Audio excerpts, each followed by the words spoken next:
Welcome to Echoes and Roots. I'm Sabine, and I guide you back to nature, to your inner wisdom, and our ancestral ways of living in harmony with Mother Earth and the cosmos. Hello to this episode on how I healed my facial dermatitis naturally. And by sharing my personal story today, I hope this is going to help you on your path with not just with dermatitis, but with any kind of stress-related diseases and how you can approach them from a very loving and a natural way. And I'm also gonna bring in a lot of my knowledge as an acupuncturist and holistic health teacher, and I really appreciate if you share your experience as well in the comments, because this has helped me a lot also on my path to read the stories of other people and what they tried, what helped, what didn't help, because health is always, it's a personal story, but it's also in many ways a collective story where there is many things that help many people. And health isn't just, coming back to health isn't just a one thing, it's many different things that we do on this journey that helps our body in the end of the day. So I appreciate if you share as well. And let's get into it. So I generally, I've throughout my life didn't really have any issues with skin related diseases. I was actually always very proud of my skin and my face, and it's so interesting how on our path we then get these things that really also trigger us in our own body image. But then in October 2024, I started to have it's called perioral dermatitis, so facial dermatitis. So it's like scaly and flaky skin and with inflamed bumps, and it first appeared on one side of my mouth, then this travels went on my chin, it went to the other side of my mouth, to then be on both sides in my face, and then it went onto the nose. And it gradually, so it started in October 2024, gradually gotten worse throughout 2025, and then it really started, it had its worst part, I think, in October 2025, a year after it started. And then it got better, and now it is just on my nose. I still feel, of course, my skin is different, it's different in texture where it was. I know it can always break out again. I occasionally do have small breakouts. Now they are mainly on the nose, but it's pretty okay to what it was. I'm posting some, if you're on YouTube, I'm posting some pictures of what it was. And so dermatitis in general, or also perioral dermatitis. So the typical causes when you look at Western medicine, and I also, of course, I went also to a Western medicine doctor, even though I'm really rooted in alternative healthcare, but I don't want to dismiss that perspective as well. And I do know that sometimes we have to revert to it, even though I didn't use the creams I got. I'm so proud of myself. I just threw them away. But I also said to myself, I don't want to be stubborn. If this is the last resort, then I'm going to use it if this is the last resort. I shouldn't be just stubbornly trying to heal something naturally. But so the typical causes for this is topical steroid creams, which wasn't my case. Other face creams wasn't my case. Immune system problems and stress. Now, for me, was clearly a stress-related issue. It's tapping a little bit into the immune system as well. Now, the Western medicine treatment for this is topical medication or all medication, which I said I didn't end up using, because I do know that this oftentimes just suppresses the disease and it shows up somewhere else in the body. And I really wanted to give my body the chance to really heal this without it having to then come up somewhere, without just suppressing it. Now, when it comes to healing, we often, because especially if it's something that is right very prominent, like in your face, that is impacting your body image, is impacting how comfortable you feel going outside, showing up, and all of the things. We often get this very kind of panicky masculine approach to, oh my god, we have to do something, we have to just get this away, right? Like we want it to just heal and to be away. And from a more natural perspective, it is always actually important to start first with a more feminine approach to any kind of healing. And our body is actually, it's the most intelligent tool out there. It is really talking to us. It is telling us what's going on. Nothing happens in our body without a reason. And so the first step generally is that we actually go and be with the body, and we sit and we listen to understand, why is our body acting in this way? Why are we getting sick? And then we go into the action, because the feminine also needs the masculine. So it's not just the listening, but usually we also have to act up on. And that I'm going to go into all the things that I tried for you to also have some ideas what you can try, because as I said, it's not a one thing only. It's many things on the healing journey that we eventually end up doing, and it's also sometimes trial and error. It's not always fully clear what the body needs to get better. But yeah, there's some things that I found were really helpful and really universal.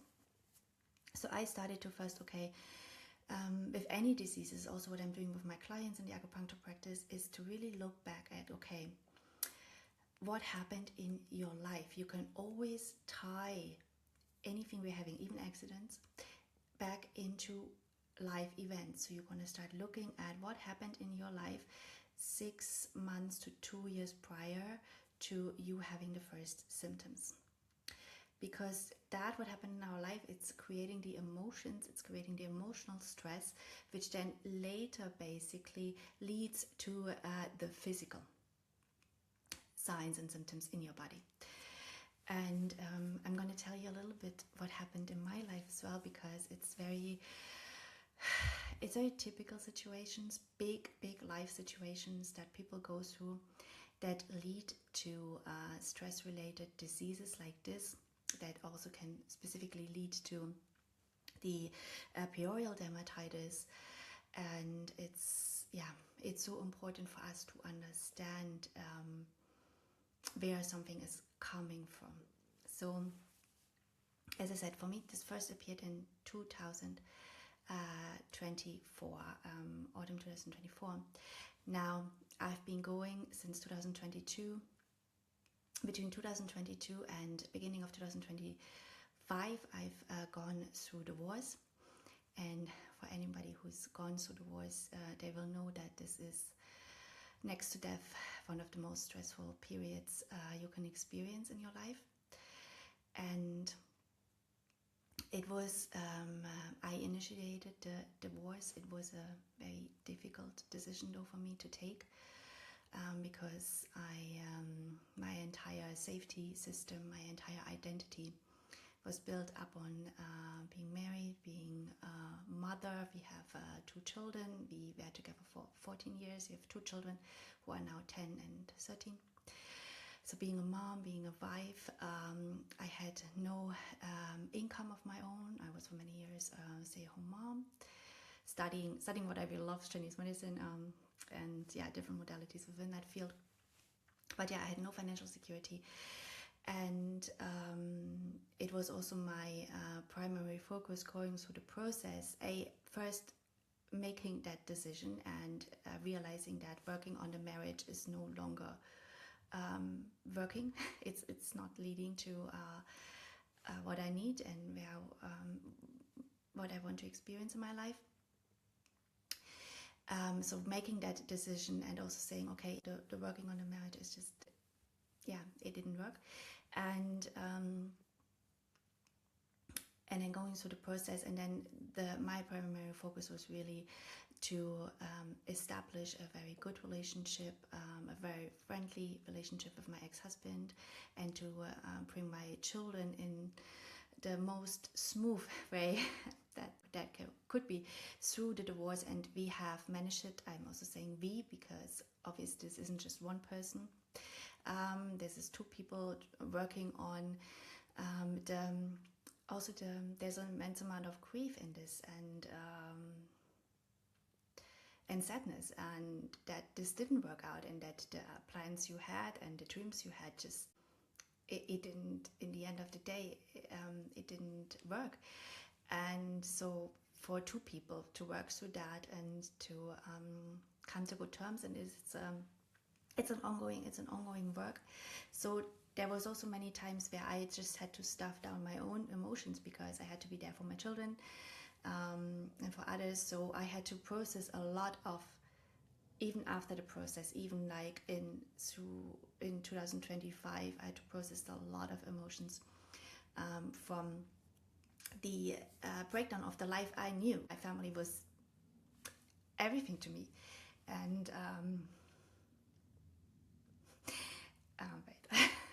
wait, see, that's me emotional, but yeah, there's a lot for everybody. Anybody who's experienced this, they will know that there is a lot to process with your life changes. And yeah, and then at pretty much during the same time, from 2023 to 2020, beginning of 2025, I went through or experienced narcissistic abuse with the people I was working with a person, a man who was acting as my mentor, and his right hand, a woman that I had initially befriended and trusted, who later introduced me to him. And this is another, I've watched afterwards, when I was going through even understanding narcissism, because I hadn't experienced something like this before. I've watched a lot of videos, and there were many other people who went through narcissism who developed dermatitis, and it's a very common thing to get when you go through this. And with the narcissism, I think it's really important to recognize that if everything that a person, or in my case also two people, say and do is manipulative and is with the intent to use you and to manipulate you, that is abuse, and that is really hard to reconcile with and to even understand in the first place. But at the same time, with anything we are going through, I also had to learn that it does not help to be in victim mentality. I also had to take a really honest look at myself, why I've gotten into this situation, why I've stayed in this situation, why there were so many moments where I've overrode my own intuition, where I've raised concerns, specifically generally to the woman, and accepted that I was not heard, not validated, that the concerns were just brushed off. And I basically started to question myself. That's usually what happens. You question yourself, like, am I overreacting? And there is also this part in it, because very often you have these, what is called the fly monkeys, the enablers. And I was listening to the story of Hayden Panettiere, where she described how she was on this boat, and she had befriended this woman that she trusted, and that this woman basically brought her down into a room to this guy who was naked and be like, you should sleep with him, like just basically used her like some sort of prostitute. And how painful this is as a woman when it comes to the trust you have in another woman. And that this is something I realized for myself on my own healing journey. that you're gonna, when you come out of this, there's gonna be, you're gonna move through some trust issues, particularly also, usually there's men involved, right, around men. And I realize you have to be really loving to yourself where you are on this journey, because I sometimes look at myself now, how I engage with men. Sometimes I'm like, okay, I'm a bit in paranoia here.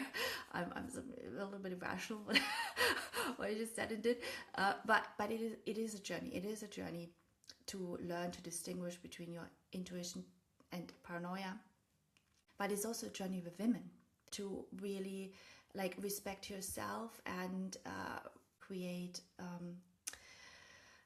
a friendship circle around you with women that you really can trust and that will not sell you out to a man in the end of the day. So yeah.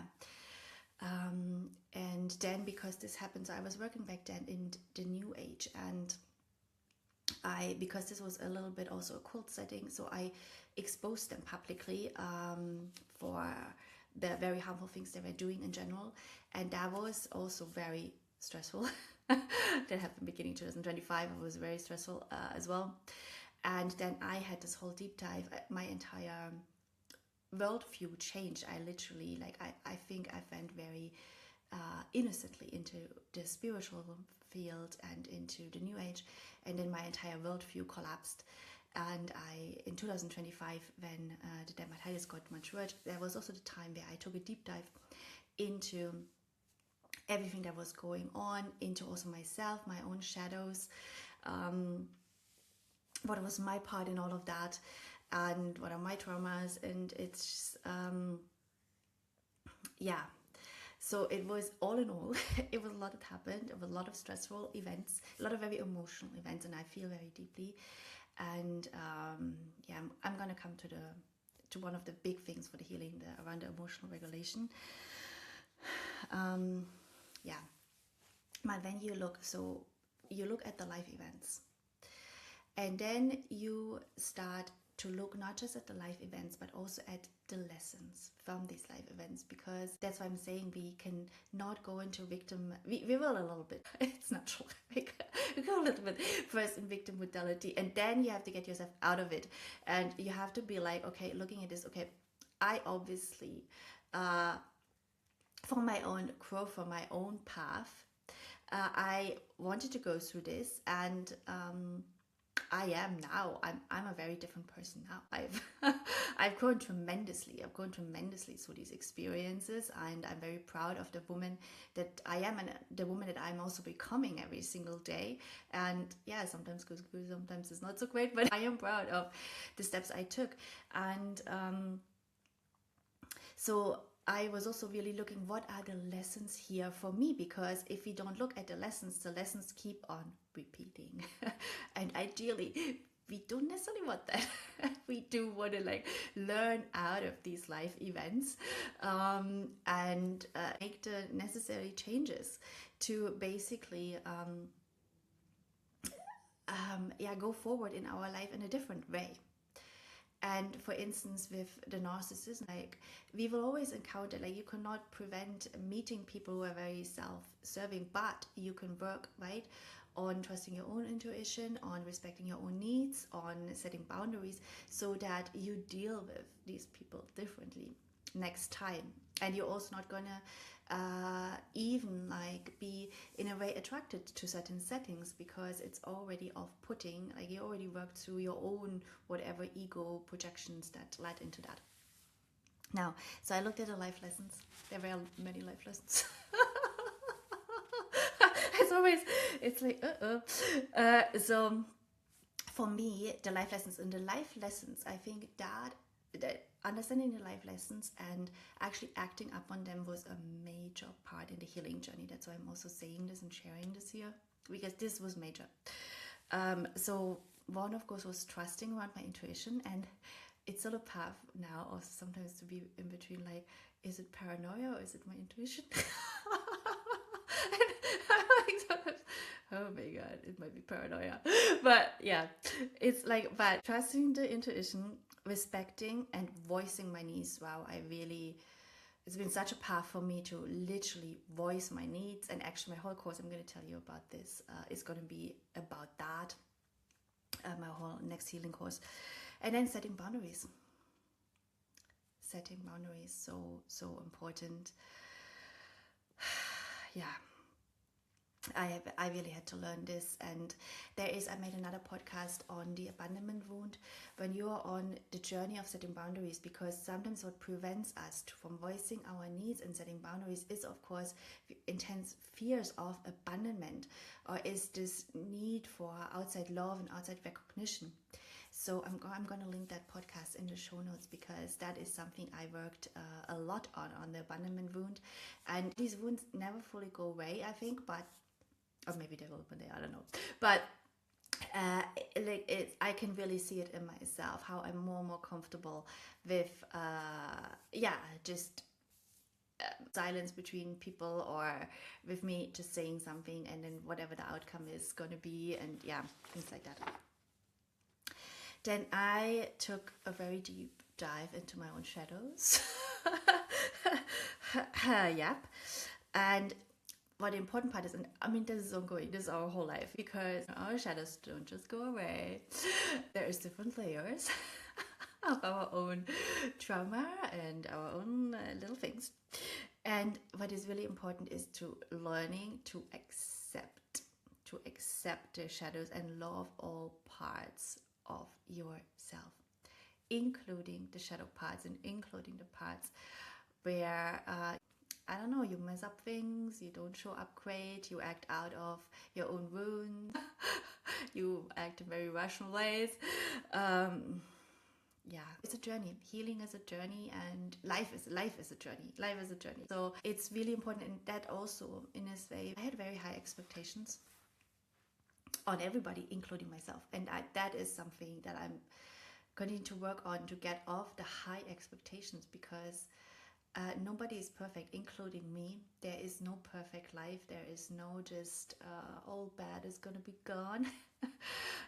There is no such thing. And I also, in this process, so when I did a deep dive into myself and into the new age, I basically had to step away from the things, the practices I had, so many people, the spiritual circles. I totally transformed my business back to what I originally had planned before I got into New Age, to open my own acupuncture practice, which I did in 2026 now, instead of 2022, but it's okay. It's interesting. I've learned tremendous amounts through this period. I would not do it otherwise, because otherwise I wouldn't have had these learnings in the same way, I think. But it's interesting sometimes how we come back to things that we originally had planned out. And so what was I saying? I was speaking about how we also had to voice that I was stepping away from offers I had, and that was difficult to tell to my clients, look, I'm no longer standing behind this. I can no longer stand behind these practices, these services I have.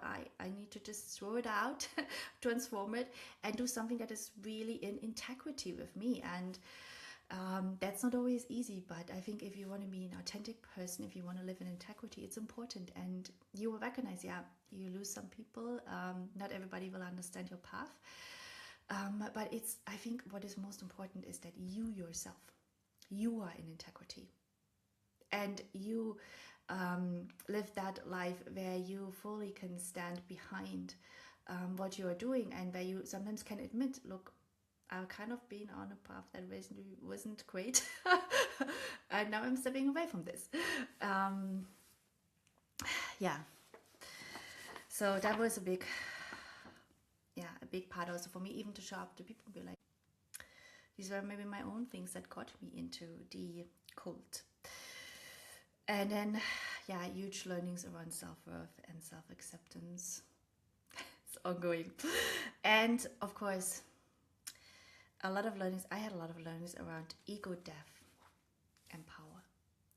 And anybody who is taking the role of a teacher in a spiritual field is going to be confronted with their own ego and power, and what power means to them. And this is not just in the spiritual scene, this is also in other professions where you can exert a lot of power over people, and where ego becomes very important. So Yep, the ego.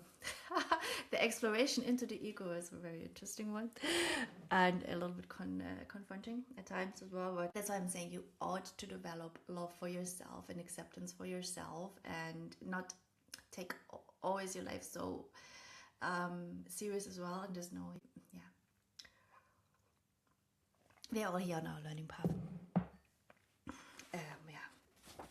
Now, these are the big life lessons. So I invite you to also look at your, like looking back at if there are big events that lead to any kind of health issues. What are the lessons I've learned out of this? How have I grown through this? How can I grow through this? Then I've looked, where is the disease? Because that tells us a lot about our general connection actually to nature and our elemental makeup. So I am trained in a very nature-based approach to acupuncture. It's also how I treat and how I make diagnosis. There's different ways how you can treat within the setting of Chinese medicine, but I'm trained in 5 elements, which goes along observing nature and how energy moves through nature. And so within 5 elements, what happens, each part of the body is connected to a specific element, an organ. And so for instance, the skin is connected to the element of metal, is connected to the lungs and large intestine. And then you can look, for me, I wasn't surprised this showed up at my skin, because this is one of my main strong elements in my own system. And we all actually have 1 and 2 dominant elements in our own system, which are really our superpower, but it's also where most of our health issues might show up. And I've actually, if you're more curious about this, and if you want to support your specific element, I have these online courses that go along the seasons, because each element is also connected to seasons. You can do it to just be connected more to nature and learn a lot of lifestyle and exercises, like physical body exercises around like feeling really in tune with the season. But it's also for your main element, so you can do them at any time throughout the year if that is your main element. And we often kind of intuitively know what our main element is, just by the way how we are and how we what we experience in life.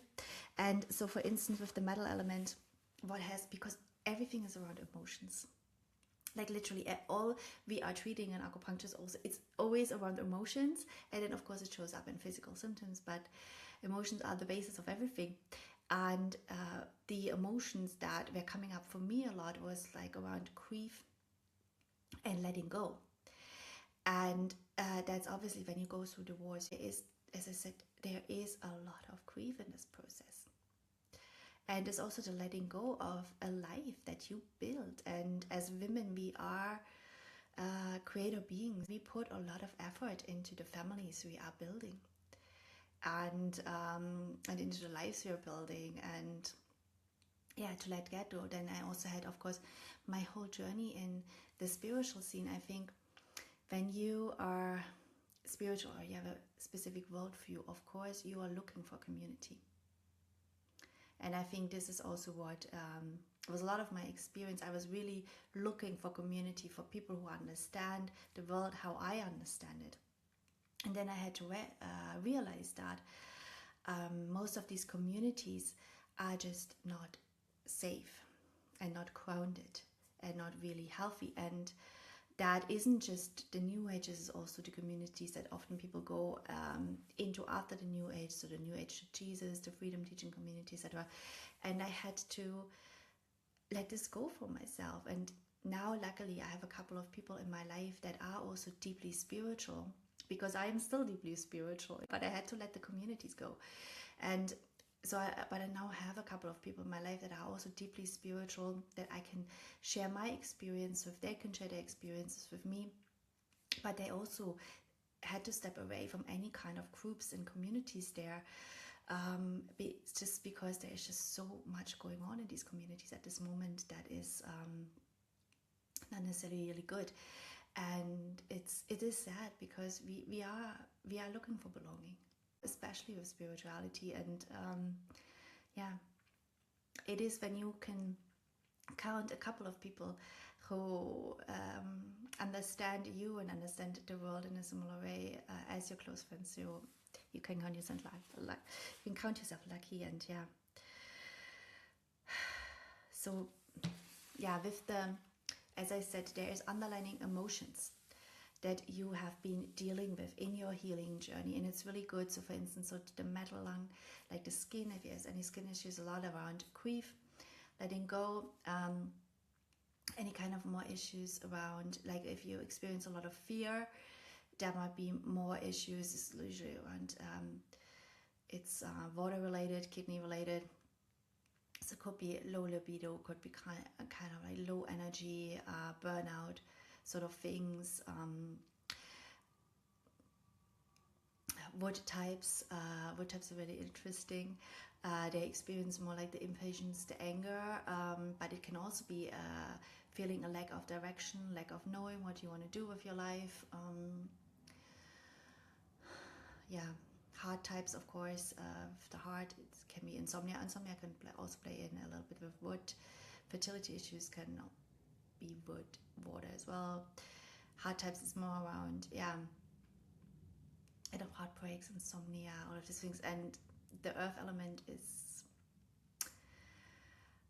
a lot around worries and around digestive issues. So it's good to look at where is your disease and what element and what emotions are connected to it. So then you know also, okay, what am I working a lot through? And what I will love, what I did intuitively. So for my approach to acupuncture, that healing, 5-element based approach, we always support. So if we find symptoms in one element, what we usually do, we support the mother element of it. And I intuitively did that, so that's going to come in when I tell you a little bit about all the things I did. When I started to get into the masculine energy, I was like, I need to do something about this. But we support the mother, and actually that is such a natural approach, because honestly, I also see this in my acupuncture practice where I treat the children. It's like, actually mom also needs treatment, because the wellness of mom's mental, emotional, physical health is literally the basis, the foundation of the entire family. And in the end of the day, everybody in the family thrives. Men thrive, women thrive, children thrive, but it is all based on mom's health. And I really dream of having this acupuncture practice where mom and baby or mom and toddler can come together. I have a little play corner, and they get their monthly preventative treatment together, because sometimes it's very hard when you're mom of small babies. I was there to get time off and free, and I had chiropractic treatments together with my babies, and I loved it. Like, I got an adjustment, the baby gets an adjustment, and it's like maintenance for mom and baby. So mom is very important. So we generally in the system that I practice, we support mom first, and I did it intuitively with the things I was doing, the natural things. So that's very interesting. Now let's go to the masculine approach, when we start doing things to help our body, because in the end of the day, right, the body also does need help. That's why we listen. It's not just the body can figure everything out or can just heal when we leave it all. Sometimes things heal when we leave it alone. But generally we somehow intuitively do some things that help aid the process. So the masculine way. So of course, the first thing you get recommended, right, are the creams. That's dermatitis, right? Creams. Now, as I said, okay, I stopped using my normal facial creams, which I didn't use much anyway, or I never used any sort of unnatural things anyway, but I did stop with all of that. And then I tried different creams, and you can spend a ton of money, but none of this helped for me. Like, honestly, none of the creams did anything. Like, yeah. And I know some people have some success, so also in the comments, just let me know, because sometimes it can be helpful for people. This is not like, oh, no creams are helpful. No, some people have success with it, and it can be good. But as I said, it's very personal. The journey is also personal. So just don't be afraid. Okay, don't think anything I need to try needs to help. Not everything is going to help.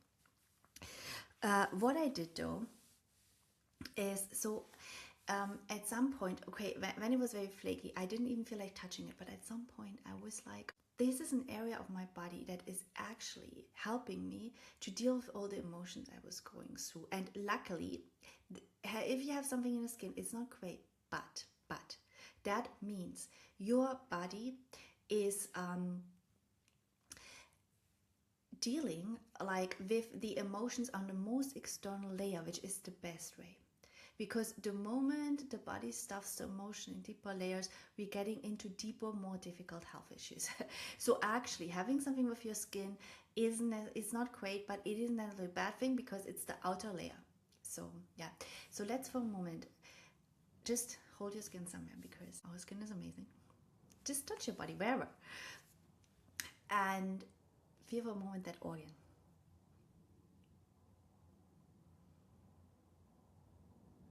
Because the skin is our biggest organ. It is so intelligent. It is our outside barrier, and it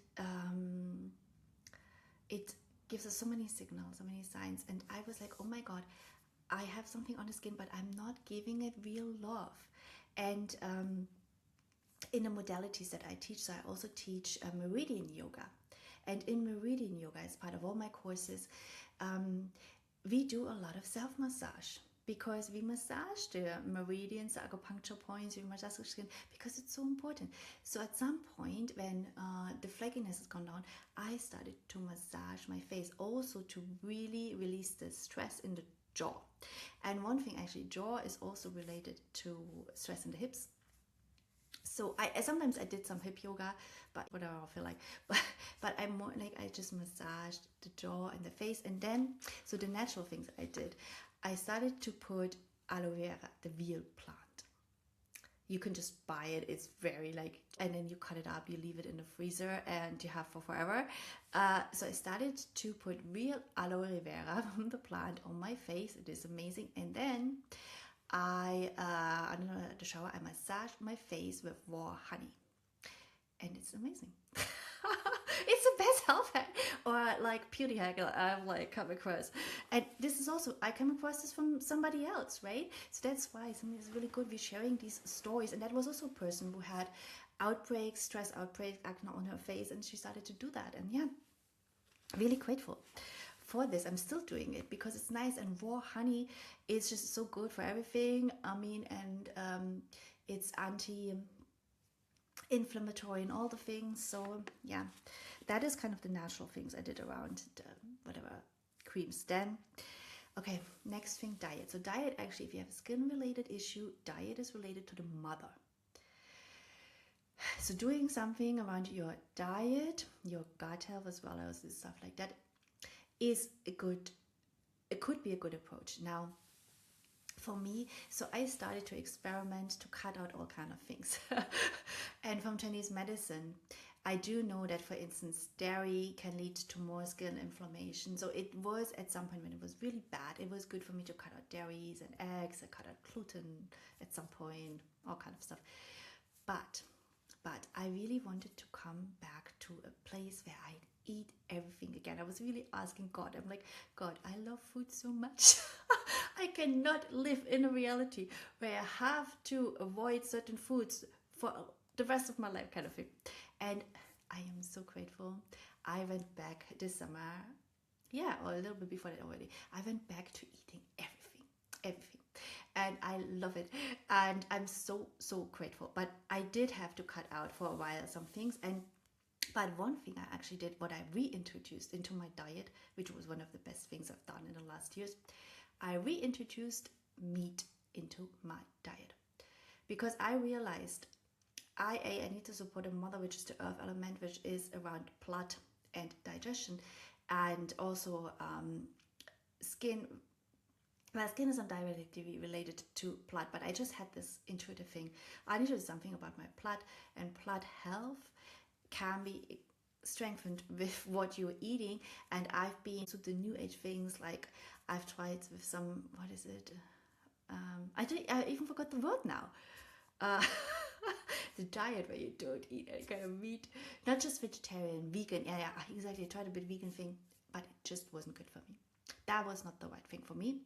So I reintroduced eating like meat and fish and I'm happy and it's good for me and it's great.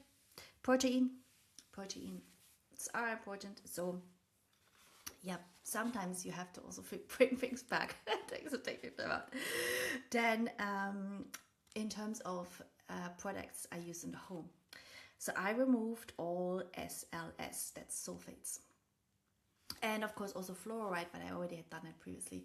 And I already anyway had like very like shampoos without anything that could be whatever toxic. But I even removed SLS, which is even the cocoa sulfates, which is somewhat tricky in a lot of the products, in the soaps and everything. Now, I think it does help the skin for a while, because the skin as a barrier can be very sensitive.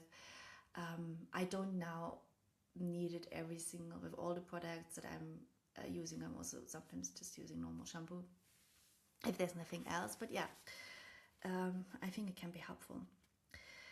Then I started to go to regular acupuncture myself.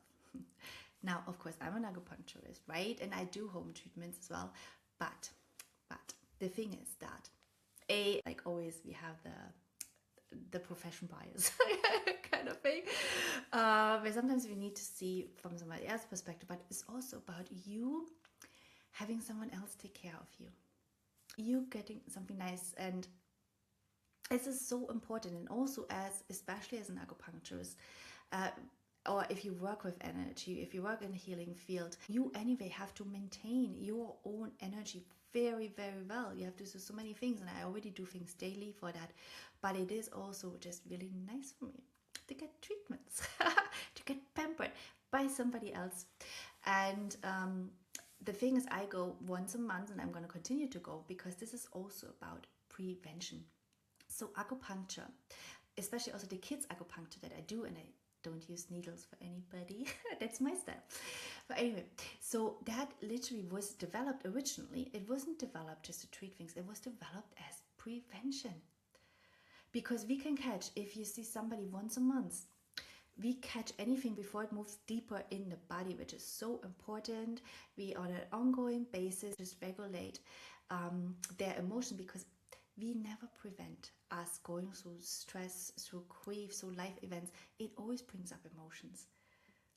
And going once a month is also my dream for my own practice, also specifically with the little children, because imagine, like the children's pediatric acupuncture that I now do, that was developed in Japan for prevention. The babies were brought in on the full moon once a month from birth until they are like kind of 18. They are brought in once a month for prevention. And also with babies, really interesting what I do as well now.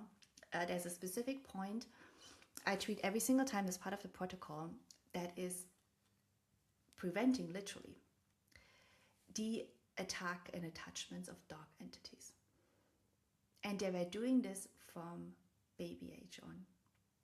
I think it's amazing. It's wow, because so it prevents the nightmares for babies. Babies do see all kind of entities and small children, and they do get attacked by it as well. So it's really, it's amazing. It's absolutely amazing.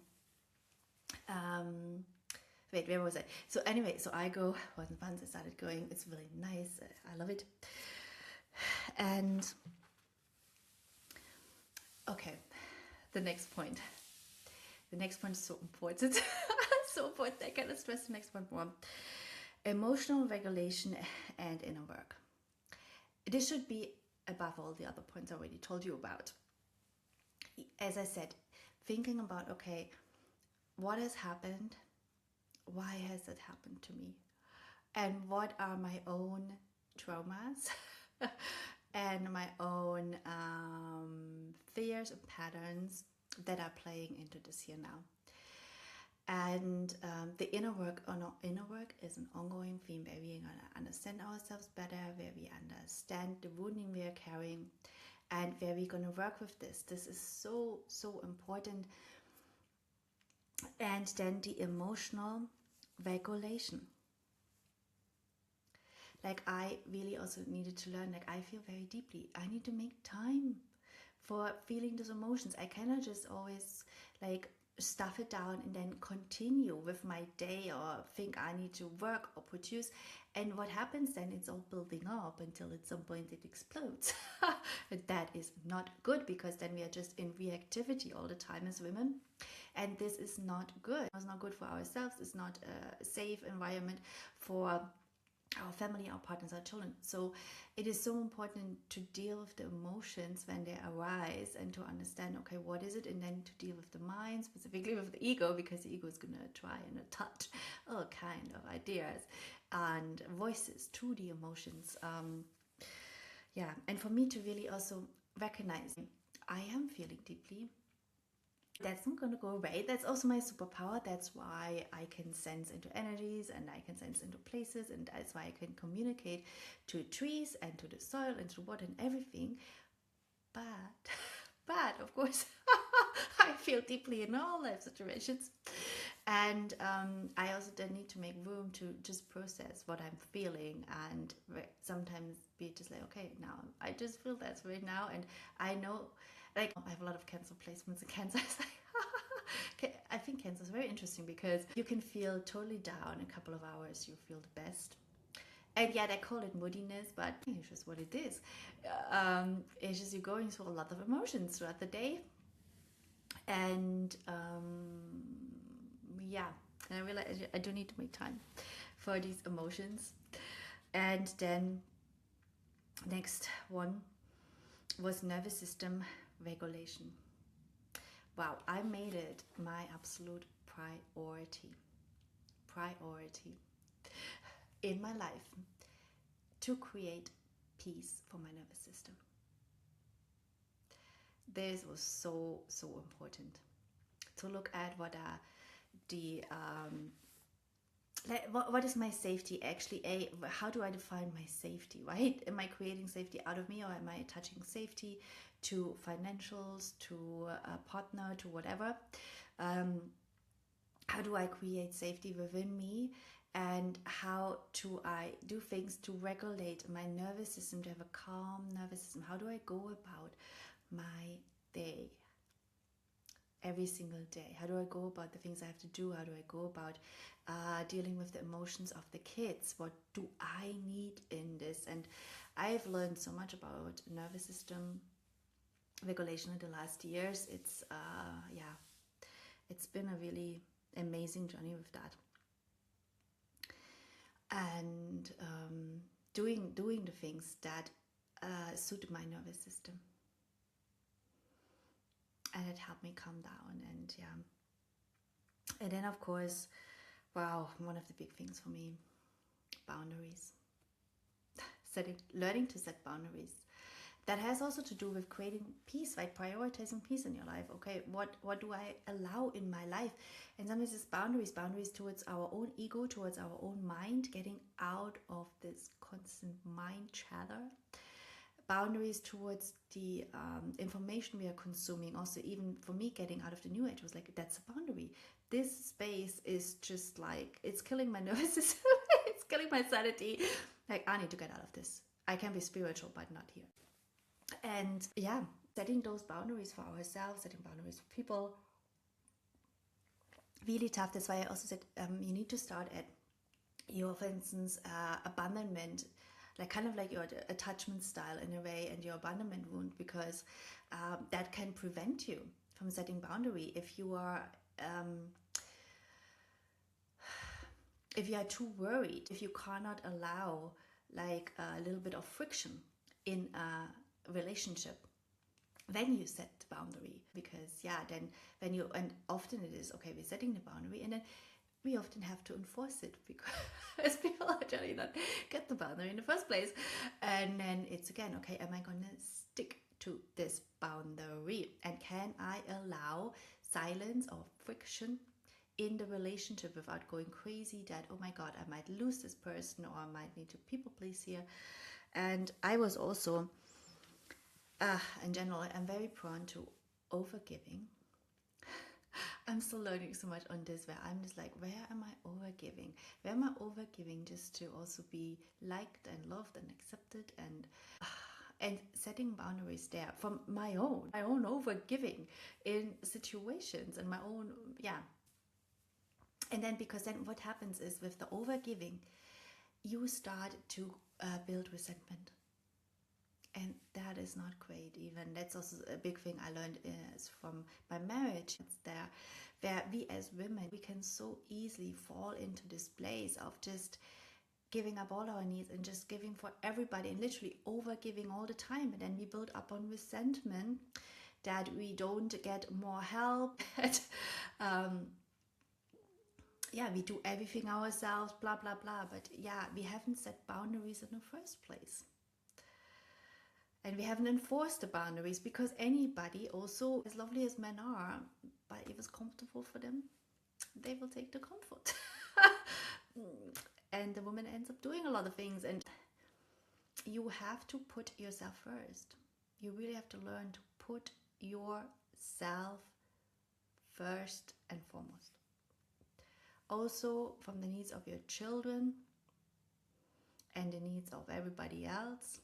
It needs to be yourself first, because otherwise you're just gonna go create from an empty cup, and then you become resentful, you become bitchy, you start to moan, complain, all of the things, right? Needy, run after things, run after love, or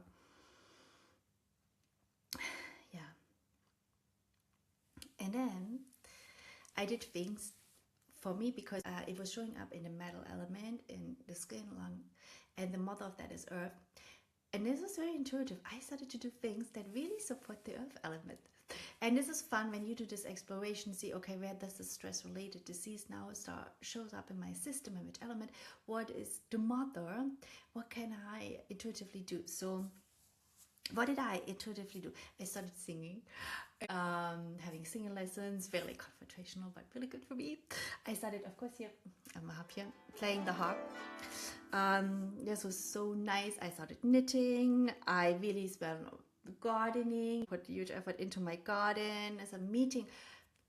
Earth element is meeting your own needs. It's self-love. It's pouring into yourself. It's it's meeting yourself first, and also prioritizing those needs, making time for that, making time for me it was also a lot about creativity, like writing, sometimes also with the emotional regulations for me, like writing down, creating a poem or something like that, like to get all these emotions out and put it into something creative and enjoy. Also, this is for me, this is this year where I'm like, what, yes, I want to grow my business, I want to work on my financial independence, but I also want to enjoy it. I also want to have fun with all of that and approach like my work and what I have to do, and also my time with my kids specifically.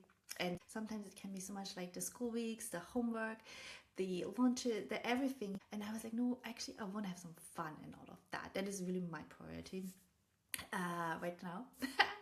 And next couple of weeks and months is just to bring fun in all of that and get out of my own creativity and who I am as a woman. This was actually a huge path for me since 2022. I think I've had really kind of forgotten and lost myself in just being there for the family and being just there for the family.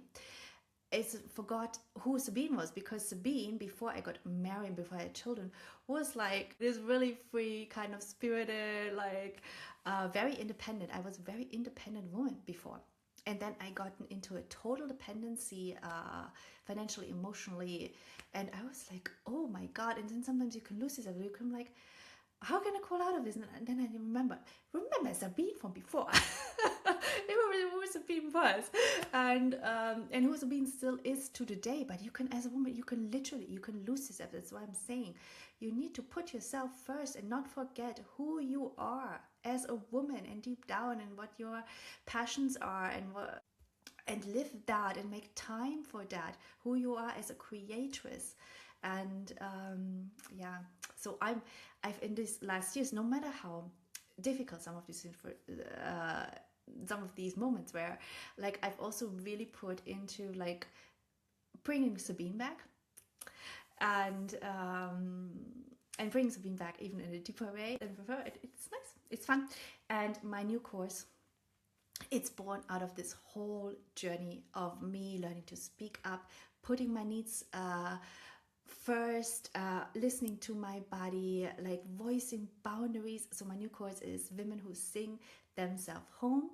We're gonna be doing some singing along the harp. We're gonna be doing some dancing. We're gonna do meridian yoga. We're going to do some inner work, some journaling, getting to know really the woman inside of you, bringing her out, allowing yourself to speak, to express yourself without the fear, without silencing yourself, and also without the need to only say things that are acceptable and where you can be loved. So that's my new course. It's born out of this whole journey, out of my own healing journey. I'm really excited about it. We're gonna have fun. You don't have to be a singer. I'm not a singer either. I'm even like, I came so far. I'm even posting the things.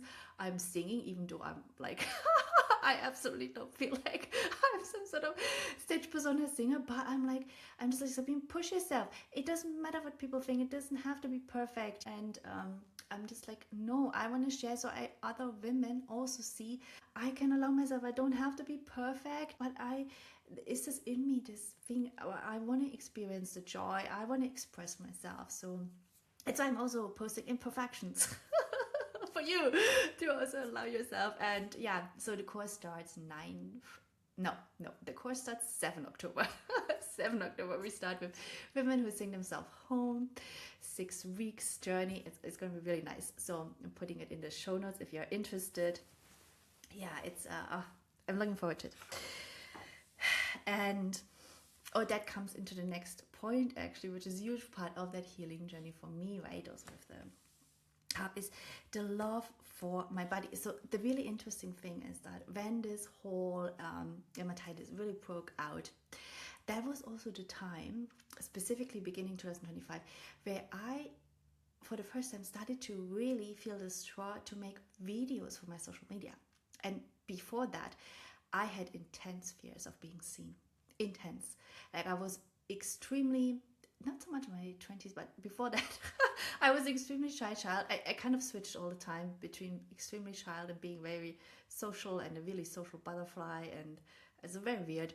But I think it's my Gemini Cancer. Like, I'm just really born first hours of Cancer. So I think there's a lot of Gemini at times in me. People sometimes even like, hey, I thought you're a Gemini. I'm like, no, I'm a Cancer. But even I myself get confused about this kind of like strangeness in me. I also love to travel a lot, and I have a lot of Gemini friends. A lot of my friends are Gemini because they're fun and they always go somewhere and do something, and I'm just like, yeah, it's a very weird thing. But anyway, so yeah, so I just studied. So I had these intense fears of being seen. And right, I was in this hole where I just had put all my focus on the family, and I was like really not public or whatever. And then I had this whole push of me. Also, there's also the Sabine that likes to be like expressive and creative and playful. And so I had this whole thing. I want to start. I'm ready to start making videos for my social media. But now I just look like not great. Oh my god. And I'm a very natural. I don't wear makeup other than lipstick. And the lipstick is only Chanel because that's it. But anyway, so I'm very natural. I do like to be natural. I don't like anything on my face. And I also don't like to use like filters or whatever on my social medias, because I had this myself. Then you meet like, sometimes you meet a person and you only see the social media profiles, and then they look totally different in real life, and you're like, you're like, that's not good. You know, I like to be authentic, but of course this is very confronting. So I at times did put some makeup on, but then it would go so much worse the days after. And I use sometimes a little bit filters where you can just filter out your pimples or whatever. But it was really like confrontational for me, being like, okay, I'm ready to be a little bit more out there, and now I have this thing on my face, and I'm like, oh my god. And to be just like, whatever, I'm posting it, whatever, I shouldn't care what people think. it is really also just going away to not care what people think, because people will like it or not like it or anyway, right? People do whatever they do. But to also, yeah, love your body and love your body where it is, because I mean, also as a woman, our bodies are changing.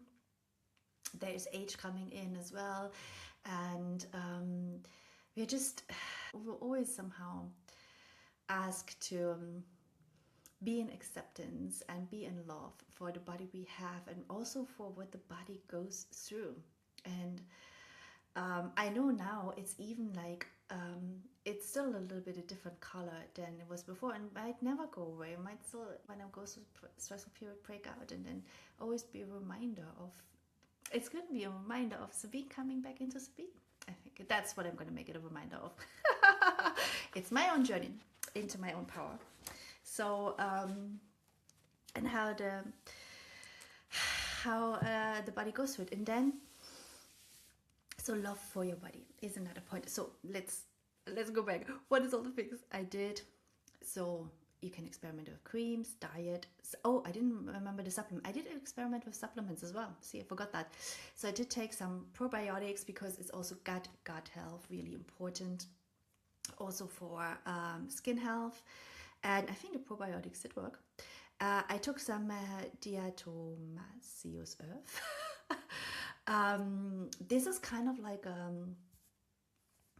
it helps you to purge, and it was also a big purging process. Like the metal system, lung, large intestine is also to do with purging, and I was purging a lot as well, right? I was purging like situations in life that not worked anymore. People I stepped away, the business I stepped away from, the work I was doing I stepped away from. I mean, spiritual ideas I had, ego ideas I had about myself.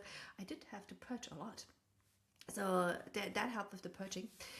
I also tried silicium, which is good for, apparently it's good for your skin, your hair, and your nails. It was amazing for my nails.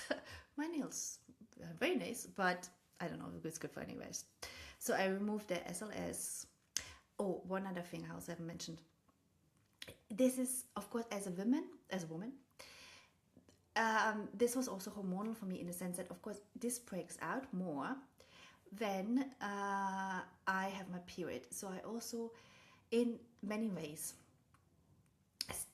started to, or already before I didn't have a problem with my period, but I really started to be much more aware and befriend my own period, my own cycle I'm going through as a woman, knowing that I'm actually going to shed, when I have my period, I am going to purge and shed things, emotions that my body needs to purge and shed, and it might come out in my face, unfortunately, but it's just what it is. But my body is this incredible intelligence. I do love, actually, my period now. I'm like, yeah, it's great. I have this tool where I shed things and where I move through these cycles, and where I also have a cycle where I feel like very sexy and all of these things. It's a whole cycle. Yeah, so it is also hormonal. Then I did the regular acupuncture. Emotional regulation is so important. Finding tools for emotional regulation, inner work. Yep, it should be a number one, inner work here. Nervous system regulation, boundaries. The skin is about boundaries. Are you setting boundaries? Loving my body. Stopping to be convenient for everybody else and start pouring into my life. That's why I'm saying I'll make this a reminder how my face looks now, and how make this a reminder that this was Sabine pouring into Sabine and coming back into herself.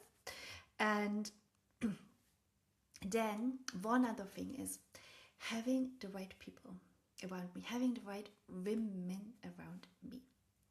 So I always used to be the one that everybody came to with their emotional problems, and I was the one that never really talked about things on my heart and difficult things. And I would not, even though I can cry very easily, and I do like to cry, I would never cry in front of other people. Never. Because as a child, I learned I have to deal with everything myself. There will be no one there to help me with my emotions. And so I was just dealing with everything myself. But in this process, I'm so grateful for this. I've met the women, the couple of women, and I can count them on one hand, but it doesn't matter. But I've met the women that inspire me, that were there for me, that helped me to grow and to become a better person. And the women also that and they know that I could call in the most difficult situations, the women that I could call and that I could cry to about what happened, because there were many moments in the last couple of years where I needed that, and the women who were there for me. And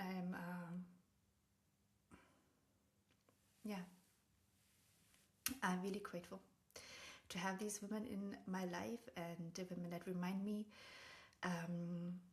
what it's like to make courageous choices. And I said for myself,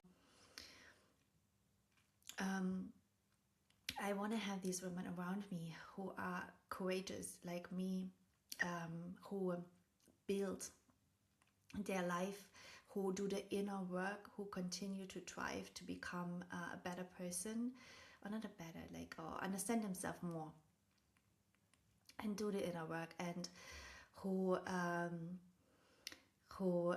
love their life and who have good relationships with their partner, who talk positive about their partners, and if they are not happy, that they just do the work or step away, but they don't complain, they don't just whine and find themselves all as victims.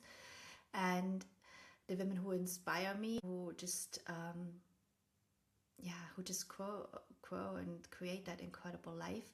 And it also means I have to be that woman, right? I have to hold myself to the highest standards. And if we hold ourselves to the highest standards,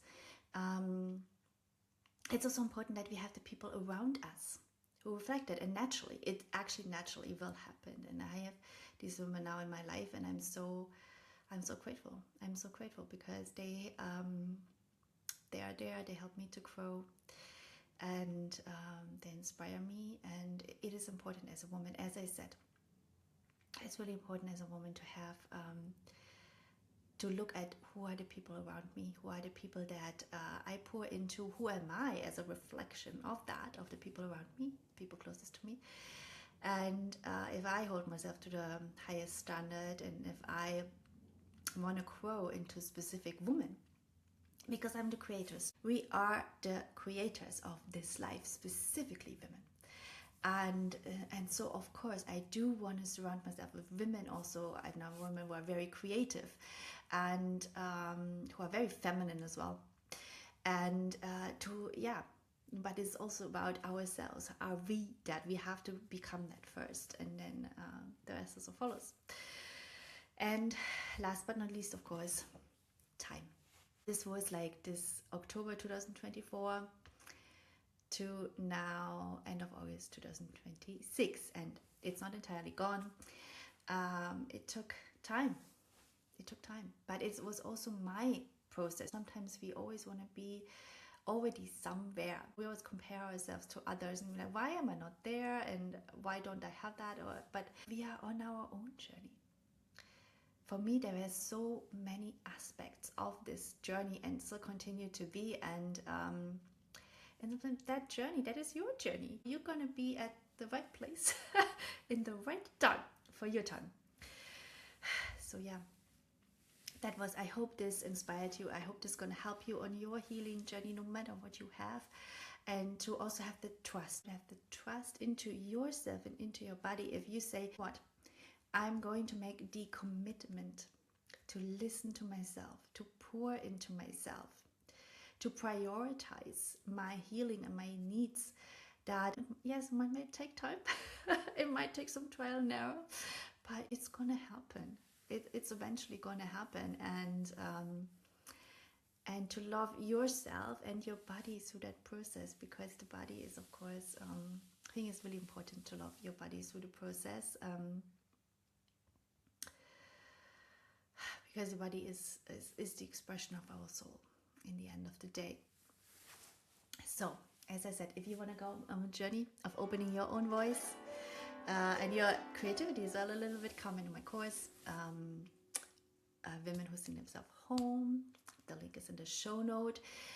If you want to have a healing from my needle-free acupuncture, you can come to treatments in Amsterdam for kids and adults, or you can also I also do distance acupuncture. You can have a distance healing with me if you want to discuss your specific health journey more in depth. And now, thanks so much for being here. Thanks for any comments you put on this. So we have a conversation together about our health journeys.